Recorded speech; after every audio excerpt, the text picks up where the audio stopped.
Bismillahirrahmanirrahim. Assalamualaikum warahmatullahi wabarakatuh. Allahu nurus samawati wal ar. Allahu nurus samawati wal ar. Allahu nurus samawati wal ar. Pemirsa, saat ini Jejak Islam sedang berada di Masjid Tengkuci di Pasi. Sebuah masjid yang dibangun oleh seorang aulia, seorang ulama pada masa Sultan Iskandar Muda. Dan masjid ini adalah suatu bentuk peradaban swadaya masyarakat sebagai bentuk kecintaan masyarakat kepada para ulama sebagai pusat sentralnya ilmu syiar, tauhid, fikih, dan semua ilmu-ilmu agama.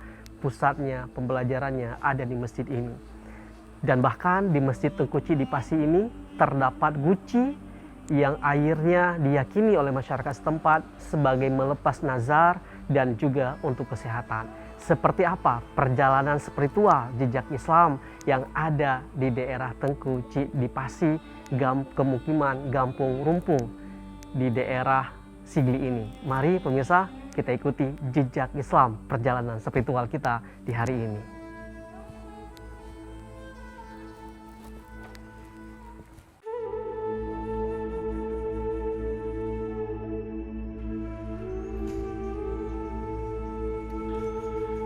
Masjid Guci Rumpong atau Masjid Tengkuci di Pasi yang dibangun oleh Syekh Abdul Salam atau yang lebih dikenal dengan Tengkuci di Pasi terletak di Kampung Guci Rumpong, Kecamatan Pekanbaru, Pidi. Masjid berkonstruksi kayu yang berukuran 12 x 12 meter tersebut masih berdiri kokoh meski Tengkuci di Pasi diperkirakan hidup pada abad ke-17 Masehi.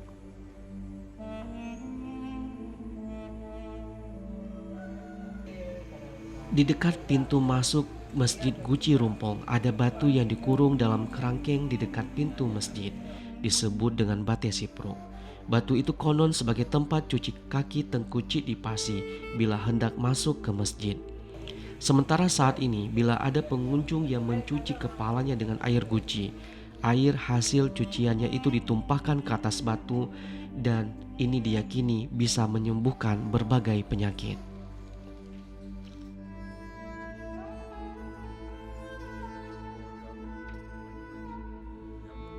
Di samping masjid ada dua buah guci yang disebut dengan Guci Rumpong. Dua guci rumpong peninggalan Tengkuci di Pasi pernah saling menabrakkan diri sehingga mulut guci tersebut dinamakan rumpong atau pecah. Dan oleh karena itu juga dinamakanlah Masjid Guci Rumpong. Guci Rumpong selalu penuh dengan air. Warga meyakini dalam guci rumpong itu berkhasiat untuk menyembuhkan berbagai penyakit. Bahkan banyak juga warga yang melepas nazar di masjid tersebut.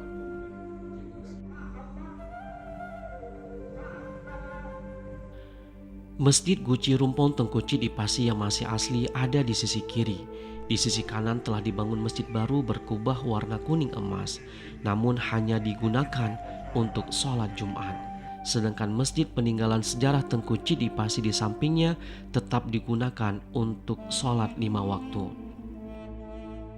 Masjid lama berkonstruksi kayu yang berukuran 12 x 12 meter tersebut masih berdiri kokoh meski Tengkuci di Pasi diperkirakan hidup pada abad ke-17 Masehi dan ada ornamen ukiran yang berseni tinggi.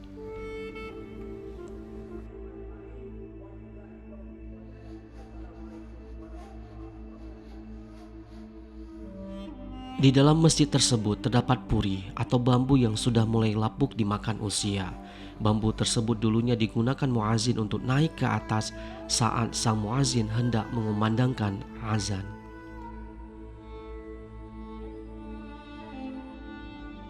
Di dalam masjid juga terdapat sebatang tongkat kayu. Menurut cerita yang beredar di masyarakat bahwa dengan tongkat kayu tersebut Abu Cik di Pasi menggoreskan ke tanah dan terbentuklah sebuah sungai.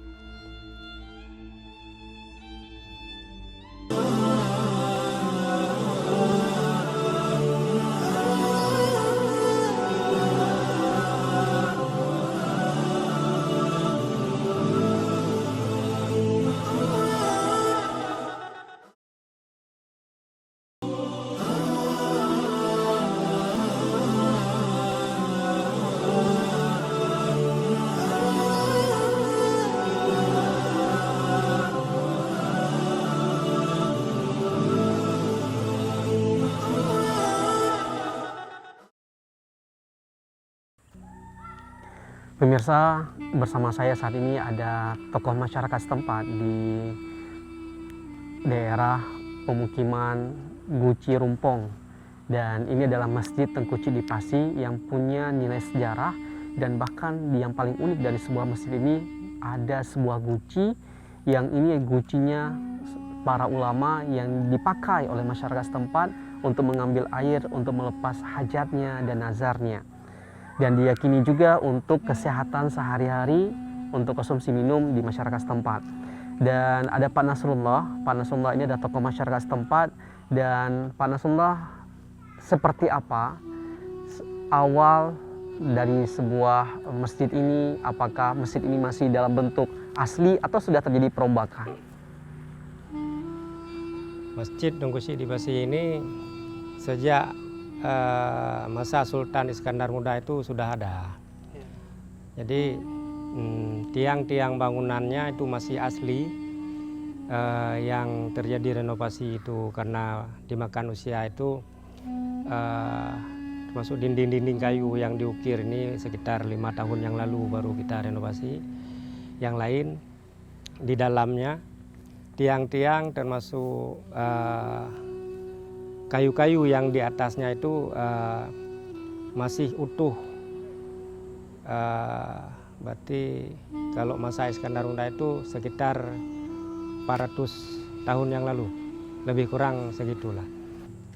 Di Waido ini ada Al-Quran yang ditulis tangan sendiri oleh Tengku Ci, karena pada saat itu belum ada percetakan.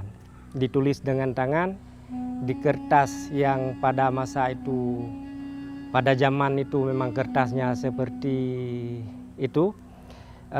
Jadi Al-Quran itu digunakan pada saat ada acara-acara penting, seperti acara turun tanah anak, ataupun acara pesta perkawinan, acara maulid Nabi, kenduri turun sawah. Di sana ada kenduri potong kerbau, potong kambing. Hampir semua desa di seputaran Kecamatan Pekanbaru ini, Simpang 3 dan Kembang Tanjung itu, setiap mau turun sawah dan padi hampir menguning itu ada acara kendurinya untuk mengambil hikmah keberkatan dengan membaca Al-Quran. Ya. Jadi kenduri-kenduri itu terus kami lestarikan sampai hari ini masih dilaksanakan. Pemirsa, kebiasaan di masyarakat setempat di pemukiman Guci Rumpong ini tidak terlepas dari nilai-nilai Quran di dalamnya.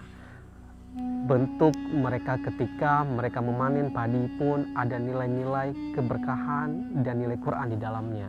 Ketika lahir seorang putra dan putri dari keluarga, mereka juga memainkan sebuah nilai Quran di dalamnya. Semua peradaban dan esensi dalam masyarakat setempat ini tidak terlepas dari sebuah nilai keberkahan dari sebuah Quran. Dan Pak Nasrullah, selain yang tadi dijelaskan kebiasaan di masyarakat setempat dengan berbagai tradisi kanduri dan sebagainya, untuk keseharian masyarakat setempat seperti apa dalam memakmurkan masjid Tengku Ci di Pasi ini? Memakmurkan masjid ini, ya masyarakat kita secara Islami berarti melaksanakan salat fardu 5 waktu secara berjamaah di sini. Warga sekitar di sini, desa Guci Rumpong ini,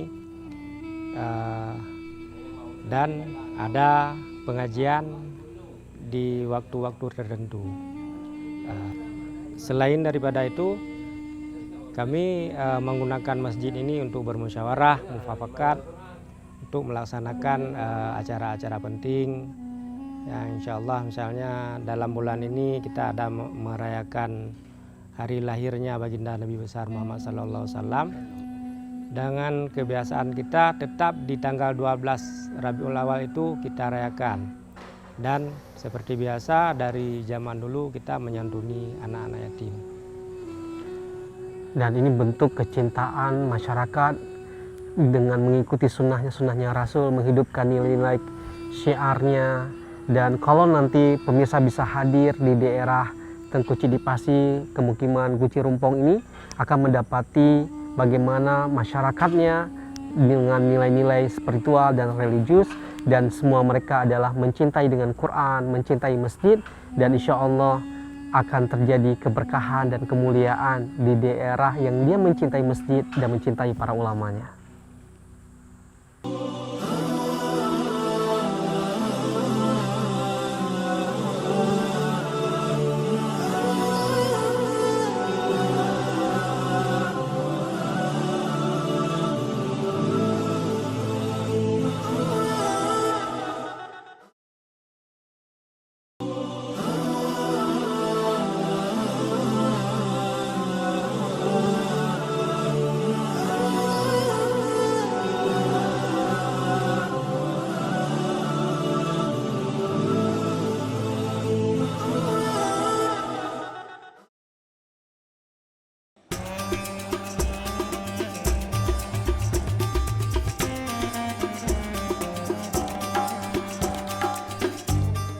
Tradisi Maulid Nabi Muhammad SAW selalu diperingati oleh masyarakat setempat.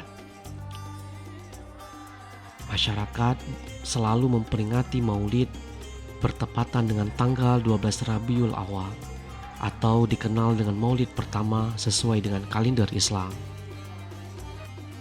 Perayaan Maulid Nabi Muhammad SAW bagi masyarakat setempat memiliki arti penting di dalam kehidupan adat dan budaya. Maka tidak mengherankan apabila memasuki bulan Rabiul Awal, bulan lahirnya Nabi Muhammad SAW, maka tradisi perayaan Maulid tampak meriah di desa ini.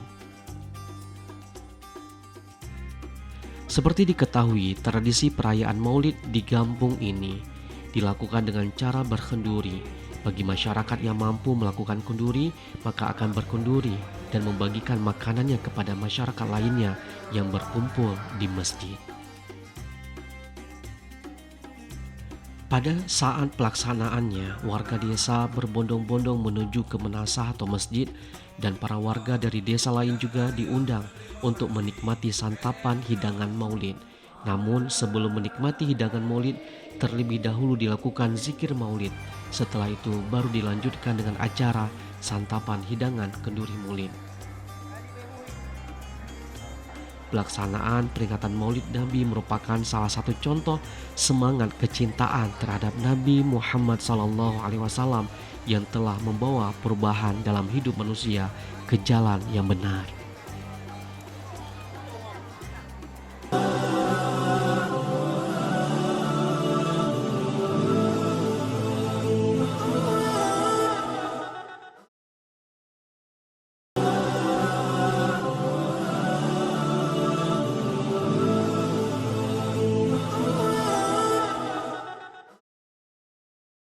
Saya akan menceritakan tentang sejarah Syekh Abdul Salam bin Syekh Burhanuddin yang dijuluki adalah Tengku Ci di Pasi. Tempat beliau adalah di Waido Kampung. Di Waido Kampung, Menasah Kampung, punya data otentik, masih mempunyai rumah dan mempunyai kitab suci Al-Quranul Karim yang ditulis tangan oleh beliau. Yang Al-Quran itu yang disebut serembek berada di tempat saya, di rumah saya, di kamar saya. Itu dipergunakan untuk masyarakat Aceh yang berperkara untuk mencari keadilan. Kalau keadilan di hukum negara tidak tercapai, maka masyarakat sering menjumpai kami, pihak keluarga.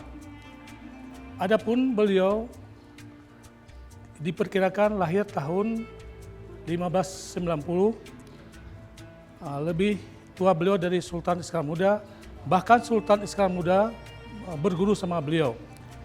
Dan beliau sebagai penasihat Sultan Iskandar Muda punya data dan fakta di tempat kami. Jadi, kenapa beliau dikebumikan di Pasi, Ilbe? Dikarenakan sudah hajat beliau, mungkin sambil berdoa ke situ, ke Ilbe, akhirnya di Waido melempar tongkat beliau. Di mana jatuh tongkat beliau, di situ beliau dikuburkan. Jadi akhirnya masyarakat Waido waktu beliau meninggal dibawa ke sana ke Ilebe. Dan orang yang jaga makam beliau adalah orang yang dari kami dahulu, dari nenek kami, kakek kami memilih untuk menjaga makam Tunku Syek di Pasi. Dan data-data sejarah beliau itu sama kami. Saya sebagai keluarga besar beliau, walaupun saya di keturunan Habib, umi saya, neneknya adalah anak cucu daripada Tunku Syek di Pasi atau Syekh Abdul Salam bin Syekh Abdul Wahab. Ya, beliau benar-benar ulama yang karismatik, yang sangat dihargai di Aceh, terutama sekali masalah pertanian. Pertanian ini, irigasi, umumnya di Aceh ya, banyak dari beliau yang mengatur tentang khanduri blang dan tentang masyarakat mufakat, kapan turun ke sawah. Ini hutan belantara semua ini, dibangun masjid. Yang jelas beliau benar-benar wali, bukan wali diada-adakan. Makamnya jelas, otentik, dan tercatat. Dan beliau, ingin saya sampaikan, beliau keturunan Arab. Bukan putra asli Aceh, keturunan Arab. Datang sini, abahnya, Syekh Burhanuddin, memperkuat Aceh, Sultan Aceh dari jajahan Portugis, dari serangan Portugis. Maka Portugis tidak bisa menguasai Aceh karena kesigapan beliau-beliau dengan doa dan pasukannya yang siap.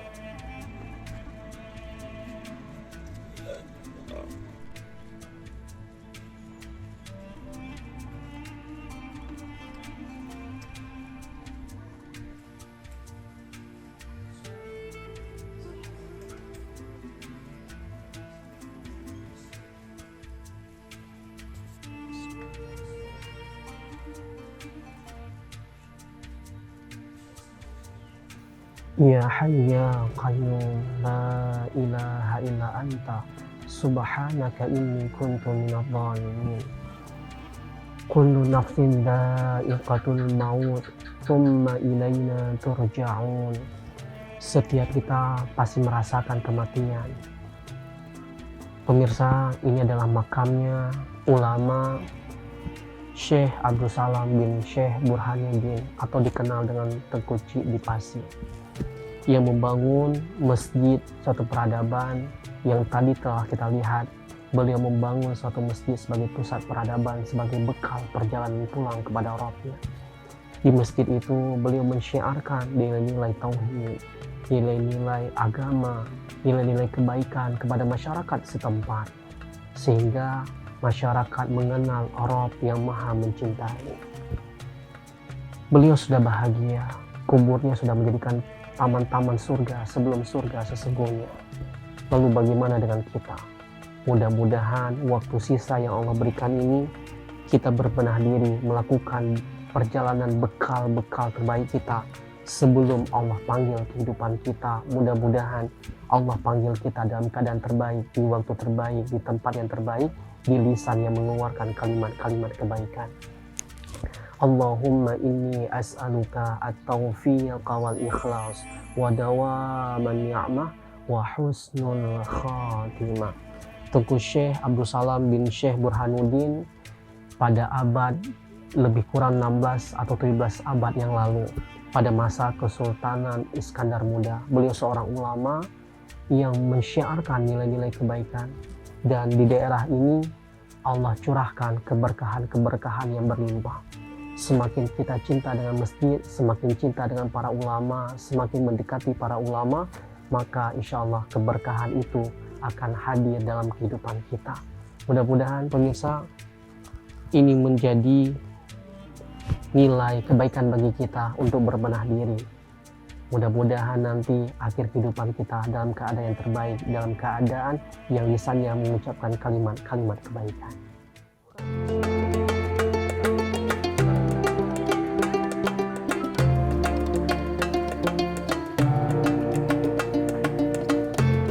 Pemirsa, keindahan panorama alam yang ada di daerah ini, di daerah pesisir laut.